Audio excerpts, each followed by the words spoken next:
They say history is written by the victors. But what happens when the victors start erasing the ink? Across America, museum shelves are quietly emptying. Exhibit plaques vanish overnight. Photographs fade, not from time, but from policy.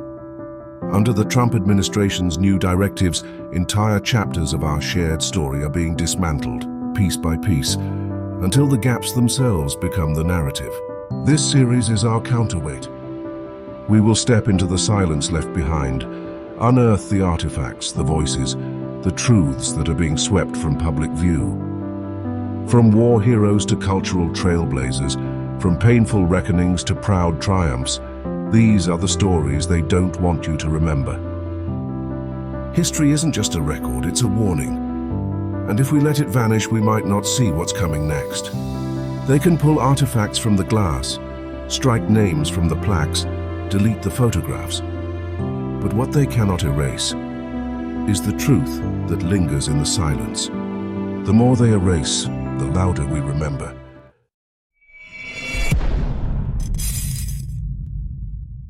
Beneath the polished glass and steel of Washington, D.C., inside the grand halls of the National Museum of African American History and Culture, visitors come searching for stories of resilience, brilliance, and survival.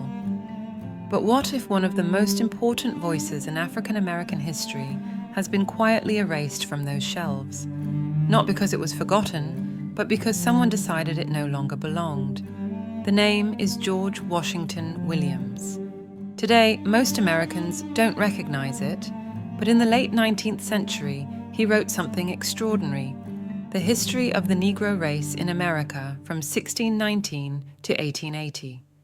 It was the first full-length history of African Americans ever published in the United States, a 2-volume, 1,200-page odyssey through slavery, revolution, and emancipation. It was a book written at a time when the country itself was still reeling from the Civil War, when Reconstruction had collapsed, when the mythology of the lost cause was already being written into textbooks, and when to claim that black people even had a history worth telling was, for many Americans, unthinkable. Williams refused silence. He was a Civil War soldier, a minister, a politician, and a journalist. He poured his restless energy into collecting fragments, sermons, speeches, petitions, laws, oral traditions, piecing together the scattered record of a people who had been deliberately denied the tools of historical memory. His goal was not simply to record facts, but to prove a point, that African Americans were not merely passengers on America's journey, but architects of it. He traced the story from the first enslaved Africans brought to Jamestown, through the Revolution, into the fight for freedom in the Civil War, and into the precarious age of Reconstruction. But Williams did more than recount events. He spoke with passion, often directly challenging the racist assumptions of his own day. He described the courage of enslaved people who fought in the Revolution and in the War of 1812, when official histories erased them. He catalogued the contributions of black soldiers in the Union Army, making it impossible for anyone to deny their role in preserving the nation. He exposed hypocrisy, those who preached liberty while profiting from bondage. He wanted America to confront itself honestly. And yet, for all his efforts, the work was treated uneasily, even in his own lifetime. White historians dismissed it as biased. Black readers admired it, but found it almost unbearably painful, a mirror of centuries of suffering. The book went out of print, surviving only in rare libraries and dusty archives. When the Smithsonian finally opened its African American History Museum in 2016, one might have expected Williams' volumes to stand proudly on display as the foundation of black historiography. But in recent months, visitors and scholars began noticing something strange. Williams' book was missing, quietly removed. No announcement, no explanation. Why? That question hangs like a shadow. Some speculate it was a matter of space, curators making hard choices. Others whisper that it was Williams himself who posed the problem. He was complicated, sometimes contradictory, and often painfully blunt in his assessments of Africa and of Africans themselves. He could be scathing, judgmental, a man of the 19th century with the prejudices and blind spots of his time. Perhaps too raw, too unpolished for the museum's carefully curated narrative. But should that erase him? Because here lies the twist. Without George Washington Williams, there is no Carter G. Woodson, no John Hope Franklin, no Henry Louis Gates Jr. He was the first to take the fragments and insist they formed a coherent history. He was the first to say, "We belong in the story of this nation." His work was flawed, yes, but so are the works of every pioneering historian. To hide him from view is to cut away the roots of the very field the museum claims to celebrate. Consider this. Williams died in 1891, alone, in Blackpool, England. He was only 41 years old. He had lived a dozen lives in those short decades. A teenage Union soldier, a minister in Mexico, a legislator in Ohio, a soldier again in the Belgian Congo, where he became one of the first to denounce King Leopold's atrocities. His death barely made the papers. His book slipped into obscurity. And now, more than a century later, as debates rage over whose histories deserve to be told, his pioneering voice has once again been silenced. Williams himself would have known this was coming. Yet he insisted that the struggle of African Americans was not just to live, but to be remembered. He dedicated his history to the living millions who toiled and bled and died for a freedom that was never guaranteed. He knew that history is always a battlefield, and that erasure is its deadliest weapon. So the question is not whether George Washington Williams deserves space on a museum shelf. The question is whether we, in 2025, can afford to forget the man who first fought to prove that African Americans had a history worth telling. Because once you remove the roots, how long before the tree itself begins to wither? In this series, we will dive into the pages he dedicated his life to writing. We will look at each chapter he penned, giving his words the honor and remembrance they deserve, while distilling them into digestible pieces that capture the essence of his work, making it easier for viewers to absorb, reflect on, and connect with the stories, lessons, and history he sought to preserve. Preface. I commit this work to the public, white and black, to the friends and foes of the Negro, in the hope that the obsolete antagonisms which grew out of the relation of master and slave may speedily sink as storms beneath the horizon, and that the day will hasten when there shall be no North, no South, no black, no white, but all be American citizens, with equal duties and equal rights. George W. Williams, New York, November 1882. In 1876, as America celebrated its centennial, George Washington Williams, preacher, soldier, lawyer, and historian, was invited to deliver a 4th of July oration in Avondale, Ohio, not about the Founding Fathers, but about the neglected story of Black Americans. His speech, bold and honest, revealed the immense yet overlooked contributions of African Americans to the nation's history, and inspired him to undertake a greater mission, to write the first comprehensive history of Black people in America. For 7 years, Williams immersed himself in archives, reading over 12,000 books and consulting thousands of pamphlets, determined to reclaim a narrative that had been ignored, twisted, or erased.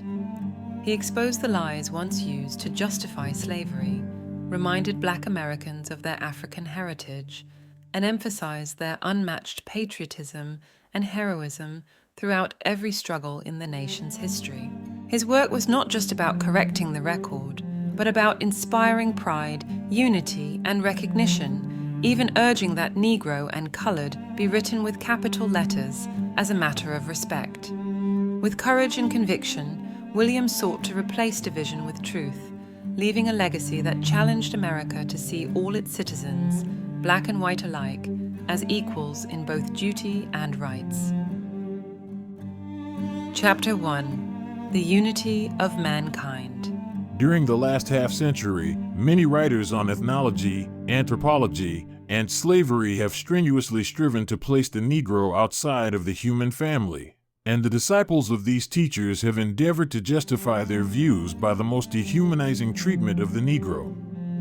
But, fortunately for the Negro and for humanity at large, we live now in an epoch when race malice and sectional hate are disappearing beneath the horizon of a brighter and better future.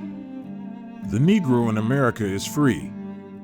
He is now an acknowledged factor in the affairs of the continent, and no community, state, or government in this period of the world's history can afford to be indifferent to his moral, social, intellectual, or political well-being.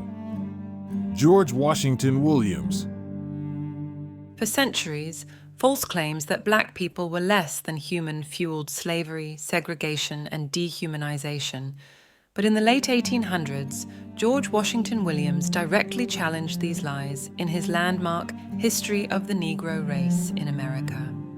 Rooted in both scripture and scholarship, Williams dismantled the myth of racial inequality by returning to the biblical book of Genesis, reminding readers that all humanity shares a single origin, one creation, one family, scattered and shaped by geography, climate, and culture, but equal in dignity. He exposed how defenders of slavery twisted the curse of Canaan to justify oppression, when in fact the curse had nothing to do with African people, whose civilizations, Ethiopia, Egypt, and beyond, were rich and foundational to human progress.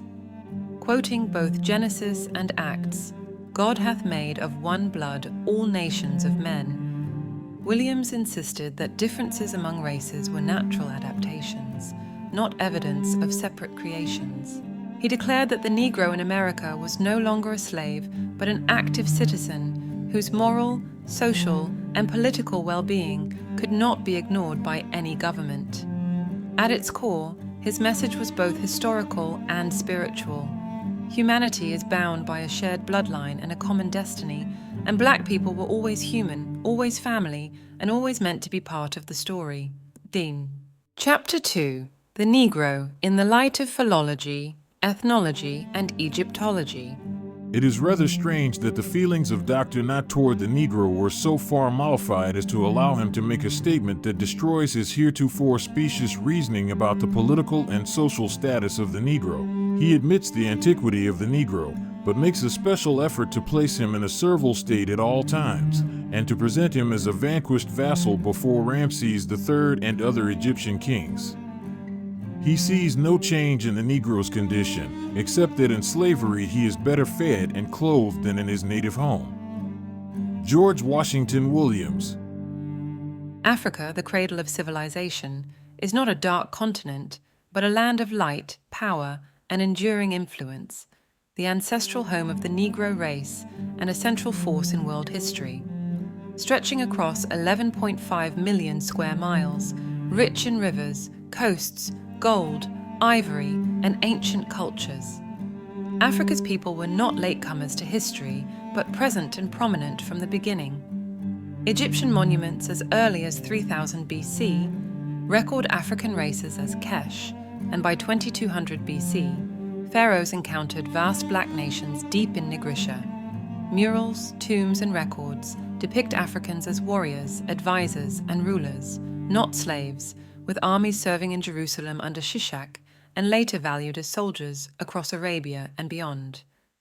Historians like Herodotus, Homer, and Strabo affirmed Ethiopia's and Africa's antiquity, countering myths of inferiority. Evidence from a Theban tomb even shows a Negro princess with royal power and status, disproving claims that Africans were excluded from leadership. Across Asia too, temples in India, Siam, and Japan bore idols with African features, while gods such as Osiris, Kali, Krishna, and Vishnu were depicted in black, reflecting reverence rather than subjugation. Far from passive, Africa and its people shaped civilizations, commanded armies, ruled kingdoms, and inspired faith across continents, leaving a legacy of nobility and divinity that history too often tried to erase. Chapter 3. Primitive Negro Civilization. For the real Negro was not the sole subject sold into slavery. Very many of the noblest types of mankind in Africa have, through the uncertainties of war, found their way to the horrors of the Middle Passage, and finally to the rice and cotton fields of the Carolinas and Virginias. George Washington Williams. Long before Greece, Rome, or even Homer's epics, there was Miro, a radiant city of the Negroes along the Nile, flourishing with art, scholarship, and trade. Its colossal walls and bustling streets, filled with chariots and caravans of gold, ivory, and incense, stood as proof of black brilliance at civilization's dawn. From Meroe and Ethiopia flowed knowledge that shaped Thebes, then Egypt, then Greece and Rome, and eventually England, creating the true arc of civilization, from Africa to the world. Williams noted that Africa was not a monolith, but a vast continent of diverse tribes and nations, each with its own story and genius. And he reminded readers that many of the Africans brought to the Americas through slavery were not just Negroes in the narrow sense, but people of noble heritage torn from thriving societies. While civilizations rise and fall, Williams believed Africa's legacy as the cradle of human progress was undeniable, and that perhaps, one day, the future of civilization might again flow from its soil. Chapter 4: Negro Kingdoms of Africa. The vast territory stretching from the Volta River on the west to the Niger and the Gulf of Benin on the east, the Atlantic Ocean on the south, and the Kong Mountains on the north, embraces the three powerful Negro kingdoms of Benin, Dahomey, and Yoruba. From this country, more than from any other part of Africa, were the people sold into American slavery. George Washington Williams.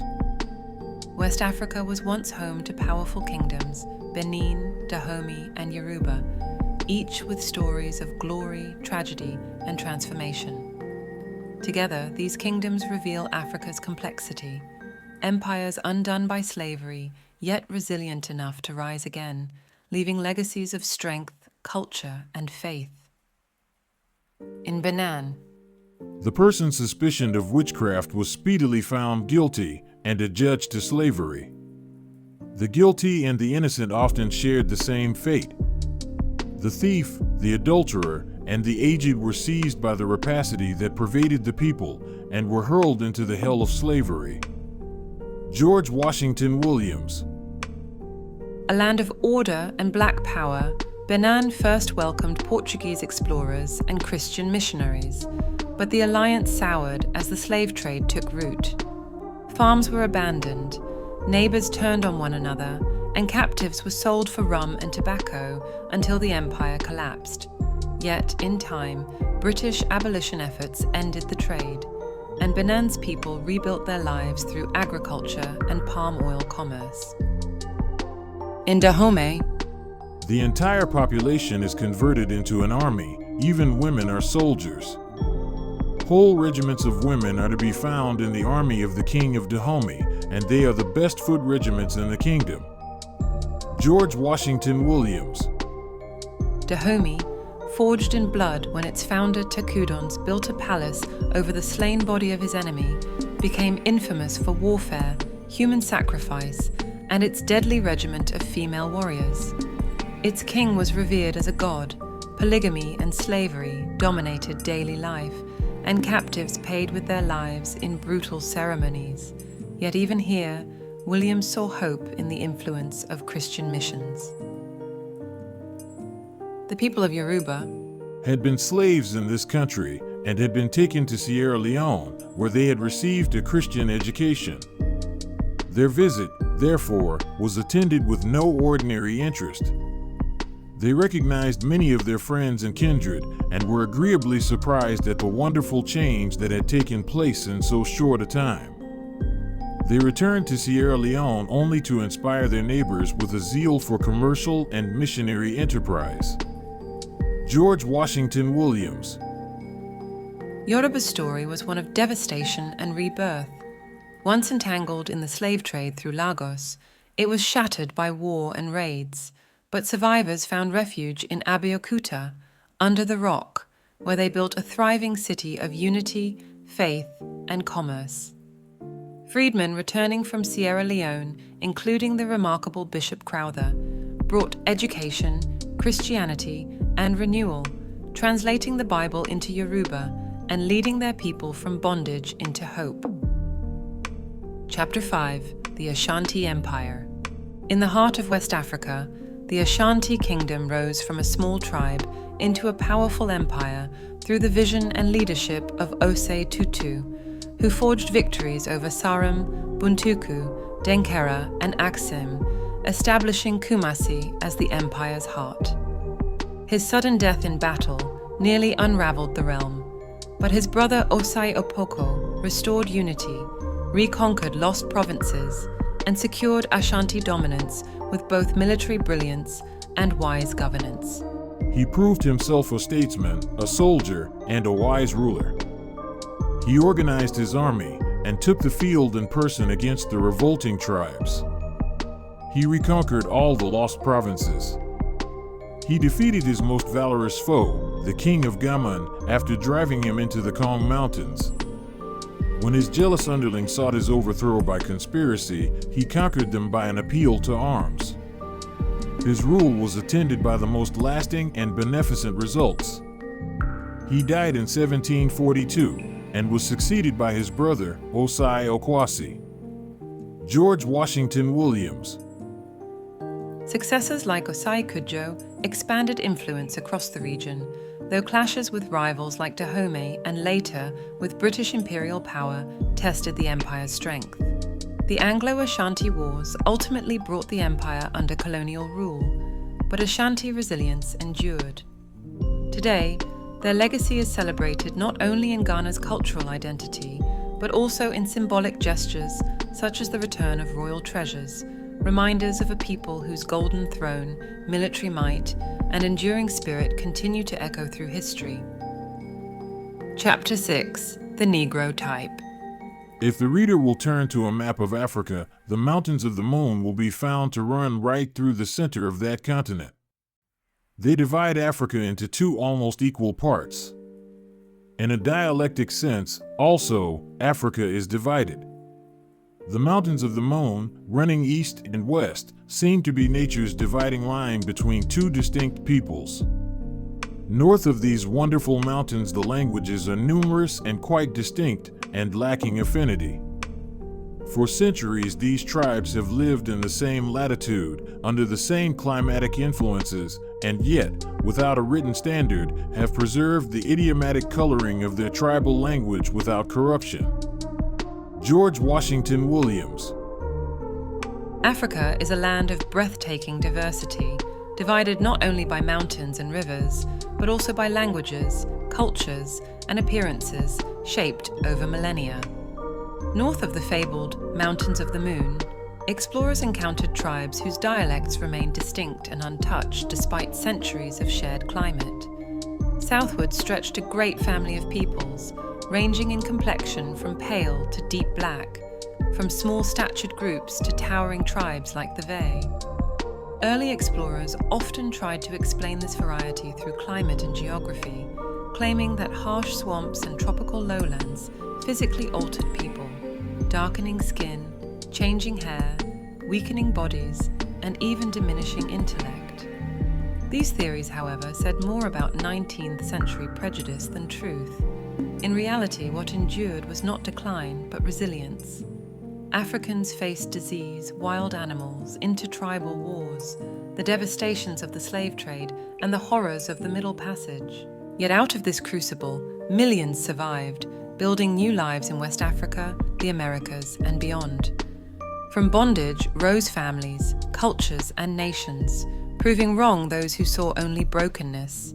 Even biased ethnographers began to recognize a deeper truth, that the so-called Negro was not a cast-off of history, but a living testament to human endurance, adaptation, and hope. Today, we know that environment shapes people, but the story of Africa is not one of degeneration. It is one of survival, creativity, and triumph against all odds. Chapter 7: African Idiosyncrasies. When a new king is elected, he is first to repair to the pontiff's house, who, apropos of priests, is more important than the king himself. The king prostrates himself and, with loud cries, entreats the favor of this high priest. At first, the old man inside, with a gruff voice, orders him away, says he cannot be annoyed, but the king enumerates the presents he has brought him, and finally the door opens, and the priest appears, clad in white, a looking glass on his breast, and long white feathers in his head. George Washington Williams. Across Africa, life was built with ingenuity, resilience, and a deep sense of community. Villages took two main forms: circular huts of woven poles and thatch, often arranged in fortified rings around cattle and palaver houses, and rectangular homes lining long streets, reflecting settled wealth. Kings were powerful but accountable, chosen by councils and confirmed by sacred rituals, while rare women like Queen Nzinga and Queen Tembandumba proved leadership could defy tradition. Law was rigorous, from civil disputes judged under trees to criminal cases overseen by mystical priest judges. Daily survival depended on women, who farmed, built, and sustained the village, while men tended cattle and crafted weapons. African societies balanced defense, governance, marriage, and ritual, blending innovation, culture, and adaptation. Life was shaped by environment and tradition, yet always centered on community, resilience, and the interplay of power, labor, and spirituality. Chapter 8: Languages, Literature, and Religion. The African's nature is as sunny as the climate he lives in. He is not brutal, as many advocates of slavery have asserted. It is the unanimous testimony of all explorers of and travelers through the Dark Continent that the element of gentleness predominates among the more considerable tribes, that they have a keen sense of the beautiful and are susceptible of whatever culture is brought within their reach. The Negro nature is not sluggish, but joyous and vivacious. In his songs he celebrates victories and laughs at death with the complacency of the Greek Stoics. George Washington Williams. Africa is a continent of voices, languages, and enduring spirit, split by geography into diverse linguistic families, yet united by shared ancestry. From the Arabs, who brought cities, fields, and religion, to the Portuguese along the coasts, foreign contact shaped both speech and culture, leaving marks of genius and scars of exploitation. African tongues flourished, adapting, borrowing, and telling stories of trade, conquest, and resilience, even as outsiders spread vice and greed. The people themselves embodied courage and loyalty, exemplified by heroes like Uledi, who risked life and death for others without reward, and by communities whose songs, poetry, and customs preserved history. Across markets, villages, and battlefields, Africans displayed ingenuity, morality, and artistry, building cities, crafting weapons, and sustaining societies, while their languages and traditions carried their legacy. In Williams's words, Africa's story is not merely one of colonization or loss, but of enduring humanity, bravery, and civilization, preserved in voices, deeds, and the unbroken chain of cultural memory. Chapter 9: Sierra Leone. Sierra Leone represents the most extensive composite population in the world for its size. About 100 different tribes are represented, with as many different languages or dialects. Bishop Vida, under direction of the British Parliament, gave special attention to this matter and found not less than 151 distinct languages, besides several dialects spoken in Sierra Leone. They were arranged under 26 groups, and yet 54 are unclassified that are distinct as German and French. George Washington Williams. Sierra Leone, a rugged peninsula where mountains meet the sea, became a beacon of hope forged from tragedy and resilience.